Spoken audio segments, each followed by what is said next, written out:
चेष्टा करती है। प्रसव पीड़ा और प्रजनन की घड़ी तब आती है जब गर्भस्थ शिशु की चेष्टा उस बंधन को तोड़कर उस बंधन से मुक्ति पाने की होती है। ये बहुत इंपॉर्टेंट पॉइंट है। ऐसा नहीं है कि जो हम मेडिकल साइंस में पढ़ते हैं कि कुछ अंदर ऐसे केमिकल चेंजेस हो रहे हैं और अब प्रोस्टाग्लैंडिन्स, ह्यूमन लेबर में तो बताते हैं प्रोस्टाग्लैंडिन्स रिलीज होने लगते हैं तो उससे पेन शुरू होता है, और पेन शुरू होता है तो यूट्राइन कॉन्ट्रैक्शंस आते हैं। तो कॉन्ट्रैक्शन इस तरह के होते हैं कि वो हर बार कॉन्ट्रैक्शन जो होता है वो बच्चे को थोड़ा आगे को पुश करता है और फिर नीचे से सर्विक्स जो गर्भाशय का मुख होता है उसका खुलता जाता है। तो यहाँ एक दूसरी चेतनात्मक स्तर की जो बात है वो ये है कि बच्चा जब ट्राई करता है, क्योंकि एक्चुअली तो प्रोस्टाग्लैंडिन्स फिर प्रीटर्म लेबर में जल्दी निकलने लगे, इसका मतलब समय से पहले। लेकिन यहाँ समझने वाली बात है कि कुछ ऐसा रहता होगा प्रारब्ध या कर्मफल के अनुसार कि वो बच्चा जल्दी आने की चेष्टा करने लगता होगा। इसीलिए गर्भ संवाद में हम लोग गर्भवतियों से कहते हैं कि आप पहले दिन से बच्चे से बात करो, तुम मेरे गर्भ में सुरक्षित हो और हम सब बहुत प्रसन्न हैं तुम्हारे इस दुनिया में आने को लेकर के, किंतु तुम समय आने पर ही बाहर आओगे। ये बहुत इंपॉर्टेंट एक संवाद है।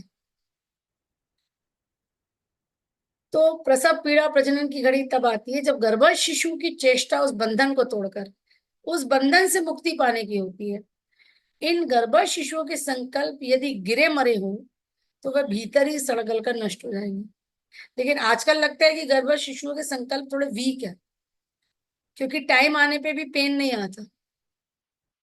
बहुत बहुत सारे पेशेंट ऐसे होते हैं जो कि उनका 9 महीने हो रहे हैं, 9 महीने के बाद भी 2-4 दिन निकल गए और उनको पेन ही नहीं हो रहा। माता, आज तो ही हम कचहरी में बैठे हुए तो यूं ही चर्चा हो रही थी। एक भैया ने कहा कि डॉक्टर ने 9 महीने की जो डेट दी थी हाँ, उससे 25 दिन ऊपर हो गए हैं और कोई सिम्टम्स ही नहीं आ रहा है, तो 25 दिन तो उसने भैया बहुत रिस्क ले लिया, बच्चा अंदर खत्म हो सकता था। अब वो क्या ही कहें। मतलब ये जो आपने अभी अभी गुरुदेव ने पढ़ाया, बस उसी संदर्भ में नहीं याद तो है। 25 दिन तो भाई बहुत ज्यादा हो गया। नॉर्मली जो होता है 9 महीने प्लस 7 दिन की तो हम लोग डेट ही देते हैं, ईडीडी जिसे कहते हैं, एक्सपेक्टेड डेट ऑफ वकील डिलीवरी। वकील साहब यही कह रहे थे कि यदि 10 महीने पूरे हो जाएंगे तो ये तो मानव से दानव बनने की तैयारी हो जाएगी। उन्होंने मतलब ऐसे ही व्यंग्य कसते हुए कहा। लेकिन बाकी तो कॉम्प्लिकेशन हो सकता है, चलिए इस पे नहीं चर्चा करते हैं अभी। हाँ, पर गुरुदेव लिख ही रहे हैं कि गर्भस्थ शिशु के संकल्प यदि गिरे मरे हो तो वो भीतर ही सड़गल कर नष्ट हो जाएंगे। प्रगति के लिए पराक्रम, यहाँ गुरुदेव दूसरी बात कह रहे हैं। मतलब कुछ कर गुजरने के लिए, भाई जो बच्चे की 9 महीने की गर्भ की यात्रा होती है बड़ी कष्टकारी होती है। गर्भोपनिषद में कहा गया है कि अंदर अंधेरा होता है, घुप अंधेरा। वहाँ बहुत ऐसे एकदम बहुत हल्की हल्की लाइट आती है कभी कभी, और उस गुप्त अंधेरे के अंदर वो जल में रहता है बच्चा, और बड़ी अनकंफर्टेबल पोजीशन में होता है। जैसे जैसे बड़ा होता है तो उसकी जगह भी, मूवमेंट की भी जगह कम हो जाती है, एकदम फंसा हुआ महसूस होता है, आवाज भी धीमी धीमी आती है वहां। तो एक आपको ऐसे सोचिए, आप एक कोठरी में आपको बंद कर दिया जाए और फिर तब वहां चेतना क्या कहती है, तब तो वो जागृत है, पूरी तरह से सोल कॉन्शियस है, पूरी तरह से उसको अपना पिछला जन्म भी याद है, सब याद है कि वो क्या संकल्प लेकर के आई है, क्या रिफाइनमेंट उस आत्मा को करना है, किस उद्देश्य से आ रही है। अंदर वो कहती है मैं भगवान नारायण, मैं तुम्हारा ही नाम लूंगा, तुम्हारा ही नाम जपूंगा, और मुझे इसी जीवन में मोक्ष प्राप्त करना है। पर जैसे ही बच्चा बाहर आया और उसने सांस ली और रोया, फिर वो माया जो टच करती है उसको, फिर वो उसके साथ ही विसृमति आ जाती है, भूल गया।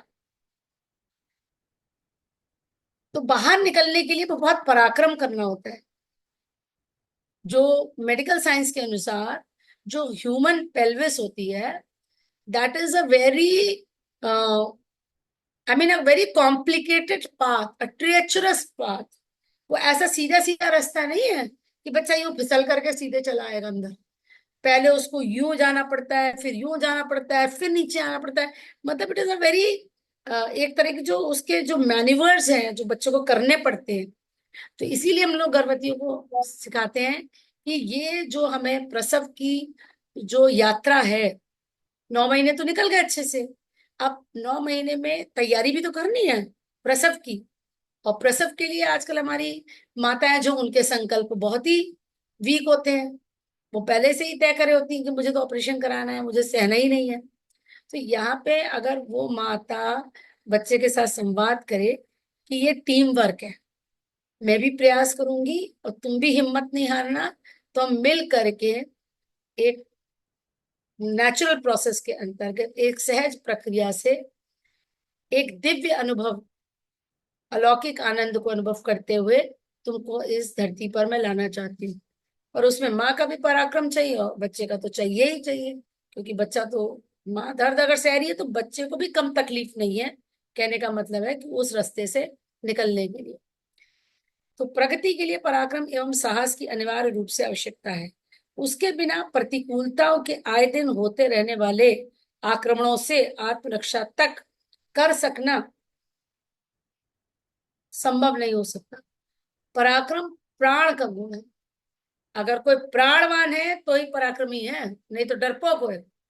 डरपोक व्यक्ति मतलब लेस प्राण, प्राण शक्ति कम है।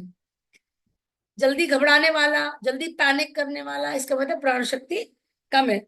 और ये नेचुरल डेज में नहीं, नो डे टू डे में नहीं पता चलता। ये तब पता चलता है जब कोई क्राइसिस आती है, कोई बीमारी आ जाए घर में, कोई ऐसी स्थिति हो जाए कि तुरंत निर्णय लेना है, तो तब पता चलता है कि आपके कितने आप साहसी है या कायर। इसी को पौरुष एवं शौर्य भी कहते हैं। आत्मबल ये कहाँ से आएगा? ये मसल बनाने से नहीं आएगा। ये आत्मबल है, ये मनोबल है, ये आत्मिक शक्ति है। इसी आंतरिक ऊर्जा का नाम है आत्मबल। प्राणायाम के विविध प्रयोगों द्वारा विविध स्तर की प्राण ऊर्जा उत्पन्न करने के जो ऋषि प्रणीत प्रयोग बताए गए हैं, उनका साधक की स्थिति के अनुरूप यदि तालमेल बिठाया जा सके तो अप्रत्यक्ष लाभ किसी बड़े प्रत्यक्ष उपार्जन की तुलना में कम नहीं, अधिक महत्वपूर्ण सिद्ध होगा। प्राणायाम का महत्व गुरुदेव बता रहे हैं। और आप ऐसे समझ लीजिए, प्राणायाम से अधिक प्राण आ रहे हैं, तो अगर आत्म परिष्कार की आप यात्रा पे हैं, तो उसमें जब डेफिनेटली आप नर्सरी से केजी में जाएंगे, केजी से प्राइमरी में, प्राइमरी से मिडिल में, मिडिल से एसएससी में, एसएससी से कॉलेज में, फिर पीएचडी में, तो हर लेवल पे एक टेस्ट तो हो गई। तो प्राण शक्ति अधिक है, जितनी प्राण शक्ति अधिक होगी उतना श्रद्धा, विश्वास, निष्ठा। बार बार आपको कोई परिस्थिति ऐसी आएगी परीक्षा की, तो आपको समझ में आ जाएगा कि परीक्षा लेने वाले भी गुरुदेव है, पेपर सेट करने वाले भी वो है, और पेपर भी उनको ही जांचना है। तो आपको इतनी ज्यादा घबराहट नहीं होगी। तो टूल्स भी गुरुदेव बता रहे हैं, मतलब एक तरह से क्वेश्चन पेपर आउट कर रहे हो कि प्राणायाम कर लो, प्राणवान बच जाओ, फिर आगे। तो प्राण प्राण शक्ति से क्या होगा? जब आपकी जो चेतना का स्तर एक एक करके शनै शनै, पहले भी इस पर हमने चर्चा करी है, जैसे चेतना का स्तर बढ़ना है, तो वो कॉरस्पॉन्डिंग चेंजेस आपकी फिजिकल बॉडी में भी आने चाहिए। नहीं तो वो चेतना उस शरीर में नहीं रह पाएगी, और वो शरीर में जो चेंजेस हैं वो प्राण से आएंगे, जिसे कहते हैं प्राण प्रत्यावर्तन। कोई जो गुरुदेव के प्रिय शिष्य है और गुरुदेव उनकी चेतना के विकास की यात्रा में सहायता कर रहे हैं, और उनको कोई बीमारी हो तो उनको घबराना नहीं चाहिए। उनको ये समझना चाहिए कि ये उनकी यात्रा का एक पड़ाव है, जिसके अंतर्गत उनके प्राण प्रत्यावर्तन की प्रक्रिया चल रही। संध्या वंदन हमारा धार्मिक नित्य कर्म है, उसमें प्राणायाम क्रिया भी सम्मिलित है। आत्म परिष्कार एवं आत्म विकास के लिए आत्म बल अभिवर्धन की भी आवश्यकता है। वही बात अभी हम लोग ने डिस्कस करी। आत्म परिष्कार करना है, आत्म विकास करना है, तो आत्म बल चाहिए। आत्मिक प्रगति इसी आधार पर संभव होती है। आत्मबल बढ़ाने के लिए वैचारिक, भावना परक और क्रियात्मक प्रखरता उत्पन्न करना आवश्यक है। तो आत्मबल ऐसे ही नहीं बढ़ जाएगा। आत्मबल के लिए विचारों में भावनाएं उत्कृष्ट होनी चाहिए, और क्रिया में आपके प्रखरता आनी चाहिए, है ना। परिष्कृत कर्म, आदर्शवादिता, निष्ठा, कर्तव्य के प्रति लगन, ये सब आपकी एक्शंस में दिखना चाहिए। साथ ही इस प्रयोजन में असाधारण रूप से सहायता करने वाले प्राणायाम जैसे विशिष्ट क्रिया योगों की भी आवश्यकता रहती है। तो ये संभव होगा प्राणायाम के माध्यम से। दुर्बलता निवारण के लिए आहार विहार की सुव्यवस्था तो होनी ही चाहिए। मतलब वो तो बेसिक है, फर्स्ट स्टेप। आपका आहार विहार गड़बड़ है, आप प्राणायाम करते हैं रोज, तो नॉट इफेक्टिव, है ना। तो वो जो संयम है आहार का, लाइफस्टाइल का, उठने का, सोने का, वो तो करना ही है। उसके ऊपर, उसके ऊपर, on top of it, over and above, ये हमको प्राणायाम करना है। अच्छा, और बीमार हो गए तो ये भी नहीं कि हम प्राणायाम से हम ठीक कर लेंगे, हम मेडिटेशन नहीं जी। गुरुदेव कह रहे हैं साथ ही चिकित्सा उपचार के साधन जुटाने से भी उस कार्य में सहायता मिलती है। तो कोई जरूरत नहीं है कि आप भाई हम आज तो हम आराम करेंगे, जी हम गोली खा लेते हैं, सिर में दर्द हो रहा है, नहीं वो सॉरी गोली नहीं खाएंगे हम तो, आज रेस्ट कर लेते हैं, थोड़ा ध्यान कर लेंगे। ओके, टू सम लिमिट, अगर आपको लगता है कि आपका कोई काम नहीं रुक रहा है, आज आपको कोई गुरु कार्य नहीं अटका हुआ, तो आप कर सकते हैं वंस इन अ वाइल ये भी ट्राई। लेकिन ये करके और फिर आप मिशन के काम की अवहेलना करें या अपने काम की अवहेलना करें, ये उचित नहीं। उससे बेटर है आप चिकित्सीय उपचार भी ले लीजिए साथ में। प्राणायाम ऐसा ही विशेष उपचार है जिसके सहारे आत्मिक बलिष्ठता बढ़ने का पथ प्रशस्त होता है। संध्या वंदन के नित्य कर्म में उसका समावेश प्राण बल संवर्धन की आवश्यकता उपयोगिता को ध्यान में रखते हुए किया गया। लेकिन एक जगह गुरुदेव ने यह भी बताया, संध्या वंदन में जो किया गया है वो हार्डली 3 to 5 टाइम्स हम करते हैं, तो वो एक इम्पोर्टेंस बताने के इंक्लूड किया गया है, ना कि आप उसको ही मान लें कि ये सब सफिशिएंट है। वो सफिशिएंट नहीं है, वो केवल इसलिए इंक्लूड किया गया है कि आप प्राणायाम के महत्व को अपनी प्रखरता, अपनी क्रियात्मक सबलता बढ़ाने के लिए उसका एक टूल की तरह आप उसको यूज करें और उस पे आप डिपेंड करें एक तरह से। उस प्राण तत्व जीवन तत्व, जब यह प्राण तत्व जीवन तत्व जब न्यून पड़ता है तो व्यक्ति हर दृष्टि से लड़खड़ाने लगता है, और जब वह समुचित मात्रा में रहता है तो समस्त क्रियाकलाप ठीक तरह चलते हैं।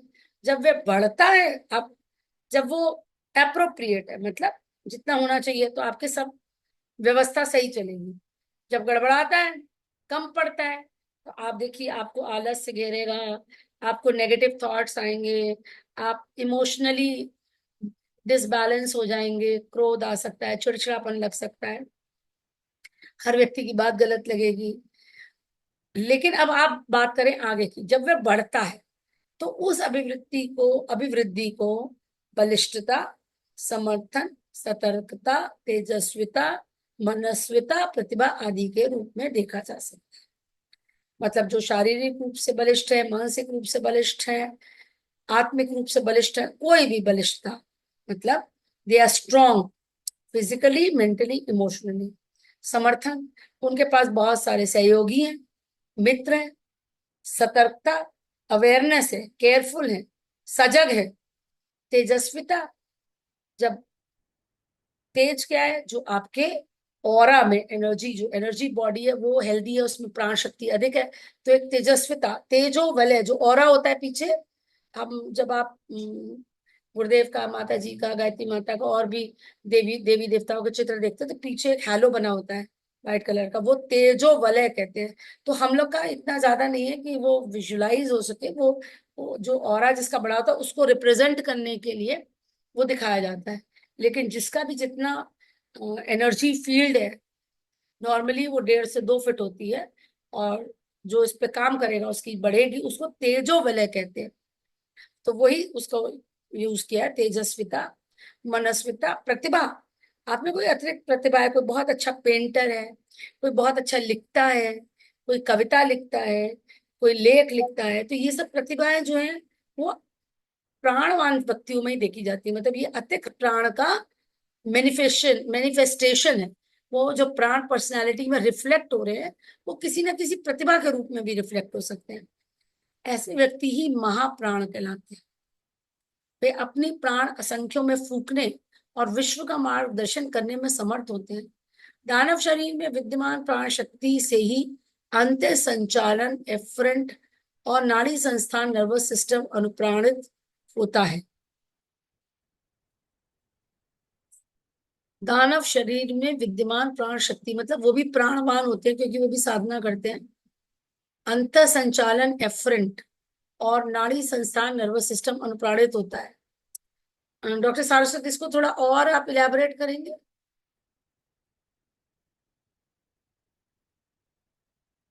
डॉक्टर साहब है?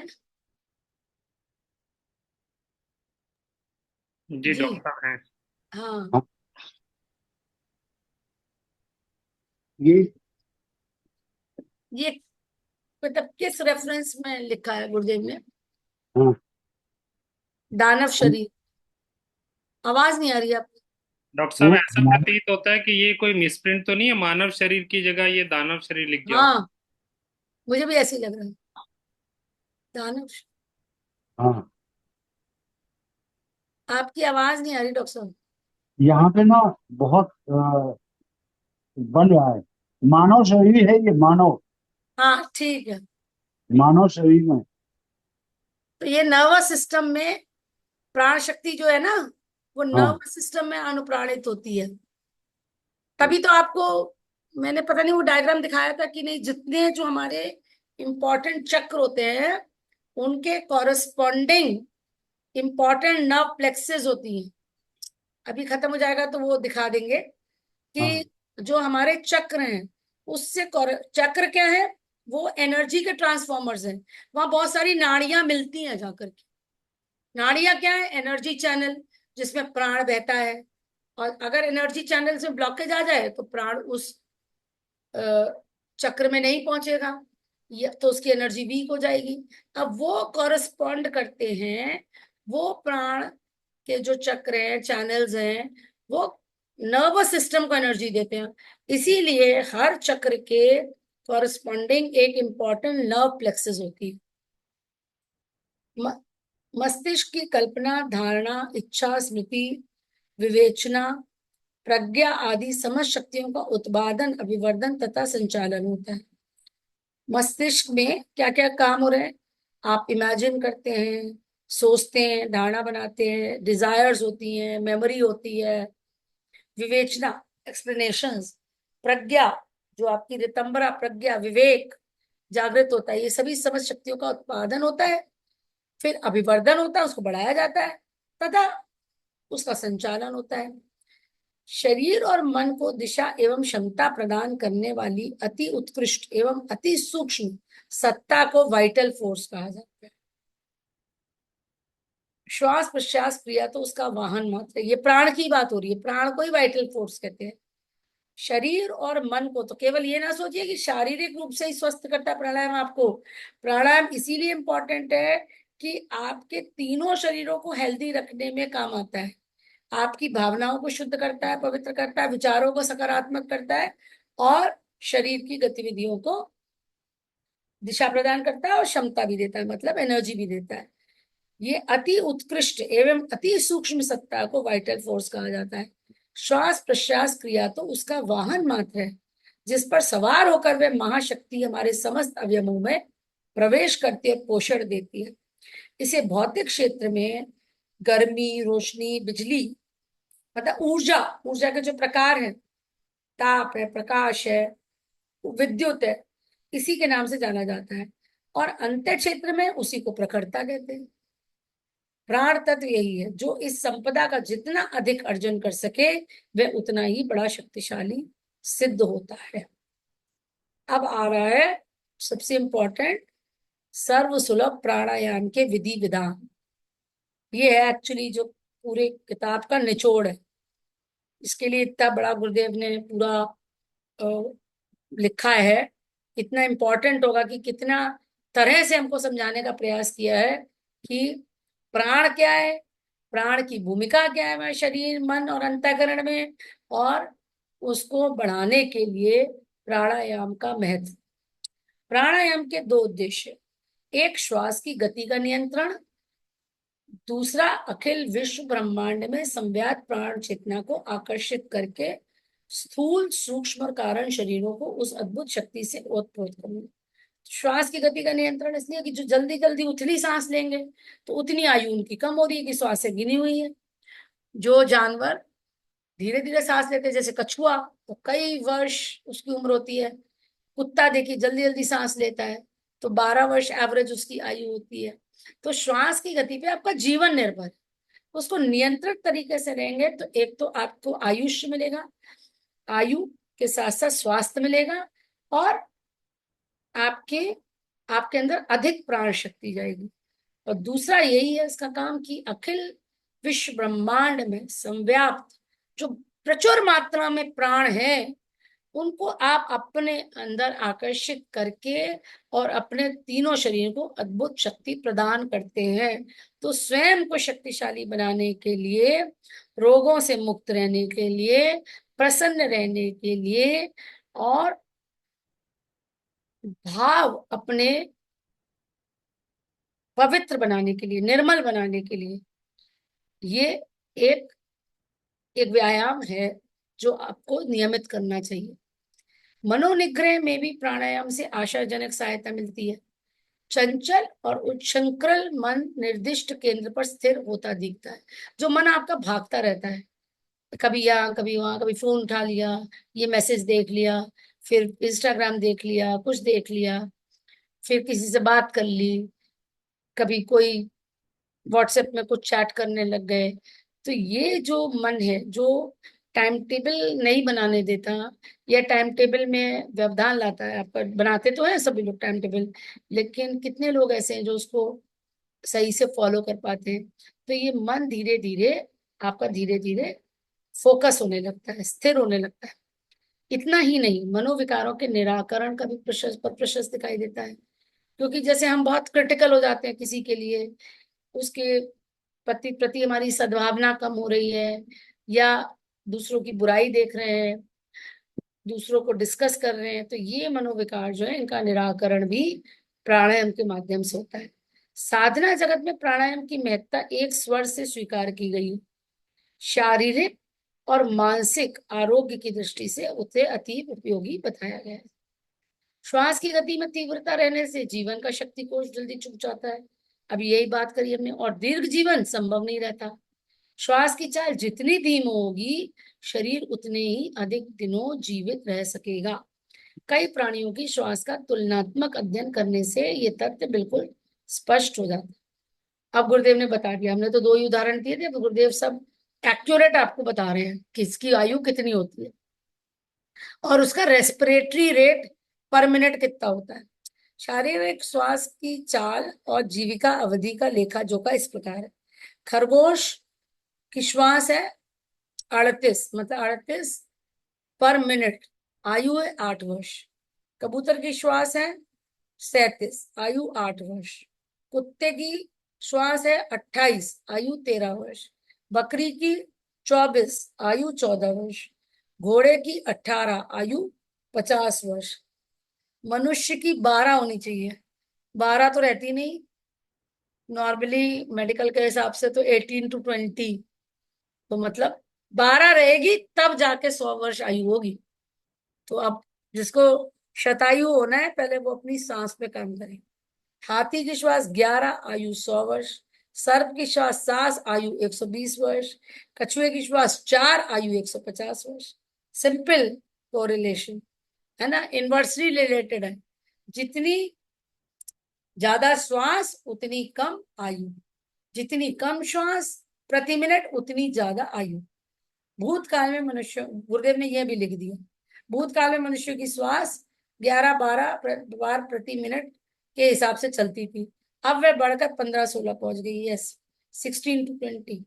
इसी अनुपात से उसकी आयु भी घट गई है। श्वास की गति बढ़ने से तापमान बढ़ता है, बढ़ा हुआ तापमान आयु क्षय करता है। जो जानवर कुत्ते की तरह हाँफते हैं, जिनकी हाँफने की गति जितनी तीव्र होती है वे उतनी ही जल्दी मरते हैं। स्मरण रहे, हाँफना और तापमान की वृद्धि दोनों एक दूसरे से संबंधित है। ज्वर आने पर आदमी भी हाँफने लगता है। जब टेम्परेचर तेज होता है तो हमारी पल्स रेट भी बढ़ जाती है और हमारी रेस्पिरेटरी रेट भी बढ़ जाती है। इसी बात को यूं भी कह सकते हैं, जिसकी श्वास तेज चलेगी उसके शरीर की गर्मी बढ़ जाएगी। ये गर्मी की बढ़ोतरी और सांस की चाल में तीव्रता दोनों ही जीवन का जल्दी अंत करने वाली है। तो आज पहले हम लोग सब अपना रेस्पिरेटरी रेट देखेंगे और फिर उसके ऊपर काम करेंगे। दीर्घ आयुष्य का रहस्य बताते हुए विज्ञानी जैक लूवे ने बताया है कि इन दिनों मनुष्य का शारीरिक ताप 98.6 रहता है। 98.6 है नॉर्मल टेम्परेचर, डिग्री फ़ारेनहाइट नहीं, सेंटीग्रेड। गलत कह रही हूँ डॉक्टर साहब, मैं गलत कह रही हूँ ना? फ़ारेनहाइट हो। इसे आधा घटाया जा सके। हेलो, अगर ये डिग्री में होगा तो इतने में तो सब उबल जाएगा। उबल जाएगा। यही तो फ़ारेनहाइट। फॉरेनहाइट। फ़ारेनहाइट 98.6। इसे आधा घटाया जा 98.6 नॉर्मल बॉडी टेम्परेचर। 98.6, हाँ, हाँ, फ़ारेनहाइट। इसे आधा घटाया जा सके अर्थात 46 बना दिया जाए तो आदमी मजे से 1000 वर्ष जी सकता है। लेकिन अभी तो 46 बनाएंगे तो फ्रीज कर जाएगा, फ्रोजन हो जाएगा। तो इसका मतलब ठंडी जगहों पे थोड़ा ज्यादा उम्र होती होगी, हाँ बिल्कुल सही है, है ना? बिल्कुल सही है। हाँ साइबेरिया के आदमी ज्यादा जीते होंगे। हाँ, आपने साइबेरिया क्यों जा रही हैं? पाकिस्तान ऑक्युपाइड कश्मीर में हाँ गिलगित बाल्टिस्तान है, कश्मीर के भी नॉर्थ में। हाँ। वहां के लोग आमतौर पर 100 साल जीते हैं और बहुत सुंदर होते हैं। अच्छा, हाँ गर्मी कम होती है उनके शरीर में तो प्राण बचता है ना? कंजर्वेशन ऑफ एनर्जी हो गया। प्राणायाम में गहरी सांस लेने का अभ्यास किया जाता है। साधना समय उसके लिए विशेष प्रयास किया जाता है और ये ध्यान रखा जाता है कि सामान्य समय भी उतले सांस लेने की आदत को बदला जाए और उसके स्थान पर गहरे सांस लेने का अभ्यास सदा के लिए डाला जाए। इससे श्वास संवर्धन और दीर्घ जीवन की संभावनाएं बढ़ती हैं। साधारणतः हर मिनट में 18 बार हमारे फेफड़े फूलते सिकुड़ते हैं। 24 घंटे में एक प्रक्रिया की 45,620 बार पुनरावृत्ति होती है। 25, सॉरी, 45 नहीं, 25,620 बार पुनरावृत्ति होती है। प्रति श्वास में प्राय 500 सीसी वायु का प्रयोग होता है, क्योंकि लोग उतला श्वास लेते हैं। सामान्यतः एक स्वस्थ शरीर की आवश्यकता पूर्ति के लिए हर सांस में 1200 सीसी वायु का उपयोग होना चाहिए। लोग आवश्यकता को देखते हुए आधे से भी कम वायु प्राप्त करते हैं। ये आधे पोट भोजन या आधी प्यास पानी की तरह शरीर को दुर्बल ही बनाए रखेगा। स्वस्थ श्वासी सदा से गहरी सांस लेने की आवश्यकता बताते हैं और कहते हैं उतनी सांस लेने की ढील पोल से फेफड़े दुर्बल पड़ेंगे और उसमें क्षय, दमा, खांसी, सीने का दर्द जैसे अनेक रोगों का खतरा बना रहेगा। तो आज इसको यहीं पे समाप्त करते हैं। अब महिमा दीदी आप जुड़ती रहिए, किसी दिन भी आपका प्रैक्टिकल का नंबर आ जाएगा। आज तो जी आगे दीदी वही चल रहा है। बिल्कुल। बहुत ज्ञानवर्धक चीजें मैं बताई। हाँ। मैं इसको सुनूंगी दोबारा। जी दीदी सॉरी, मैं थोड़ा सा मजबूरी में नहीं, लेट हो गई थी थोड़ा नहीं सा। कोई बात यस। नहीं, मतलब अब ये मतलब है कि फ्राइडे तक ही कन्फाइंड नहीं रहेगा। अगर बीच में आ गया प्रैक्टिकल तो बीच में शुरू कर देंगे, जी दीदी है ना? बिल्कुल सारस्वत बिल्कुल सर, दीदी। सारस्वत सर और डॉक्टर साहब से एक प्रश्न है। हम्म। अ, हम लोग अक्सर सुनते आए कि जब बच्चा गर्भ में होता है तो वो ये कहता है, प्रभु से बार बार प्रार्थना करता है कि मुझे यहाँ से निकालो और मैं तेरा ही नाम लूंगा, तेरा ही भजन करूंगा, तुझको ही प्राप्त करूंगा। तो लेकिन अभी जैसे हम लोग इसको अगर बात करते हैं तो क्योंकि हमें वो वाली स्मृति तो है नहीं, तो क्या इसका कोई मतलब प्रामाणिक आधार होता है कि हाँ उस वक्त जैसे आपने अभी कहा ना कि जब हम लोग मतलब गर्भ के अंदर होते हैं 9 महीने, तो हमको पुरानी स्मृतियां भी होती हैं और उसके बाद में यहाँ पे आते हैं तो सब वो जैसे ही माया के कांटेक्ट में आए तो जगत सत्य की तरफ बढ़ जाते हैं। इस पे थोड़ा सा प्रकाश डालिए। देखिए, अंदर की स्टडीज तो नहीं हुई है, लेकिन ड्यूरिंग बर्थ की स्टडीज हैं। डिलीवरी के ट्रॉमा बच्चों को याद है, ऐसी स्टडीज हैं। कि कितनी उनके लेबर रूम में चीख चिल्लाहट हो रही थी और कितनी खींचा गया उसको, फॉरसेप्स लगाई गई, ऐसे इंस्टेंसेस हैं। आपको किताब दूंगी, आप पढ़ लीजिएगा, secret life of the unborn child. उसमें थॉमस बर्नी ने लिखा है कि देयर आर इंस्टेंसेस। हाँ, जो गर्भ की मेमोरी है उसको तो कोरिलेट ही कर रहे हैं ना हम, कि जो हमने गर्भ में संगीत सुना वो बच्चे को याद है, उसका रिएक्शन है। अभी जैसे मेरी एक डिलीवरी हुई है, तो उसने बहुत लड़की ने साधना करी है, तो मैंने उससे कहा तुम जल्दी वीडियो बनाना अपने बच्चे का। बोली हाँ, नाद योग का बनाऊंगी मैं देखती हूँ नाद योग पे इसका क्या रिएक्शन आता है। संगीत पे बहुत रिसर्च हुई है कि जो गर्भ में संगीत सुना जाता है उसको बच्चा रिकॉग्नाइज भी करता है और रिस्पॉन्ड भी करता है। तो ऐसे वीडियोस तो अब आ रहे हैं, लेकिन जो आप बात कर रहे हो कि वो तो गर्भ उपनिषद में लिखा गया है। अब ऐसी कोई उच्च आत्मा हो जो होते ही बोलने लग जाए और अंदर का ज्ञान बता सके, तो वही एक रिकॉर्डिंग हो सकती है। आई डोंट नो कि अभी कोई ऐसे गैजेट्स तो नहीं आए कि बच्चा वो मेमोरी। हाँ, लेकिन जो रेट जो वो होता है ना, मतलब जिस तरह से पास्ट लाइफ रिग्रेशन करते हैं, उस तरह से बच्चे का वो किया गया और उसको अपने डिलीवरी की चीजें याद थी।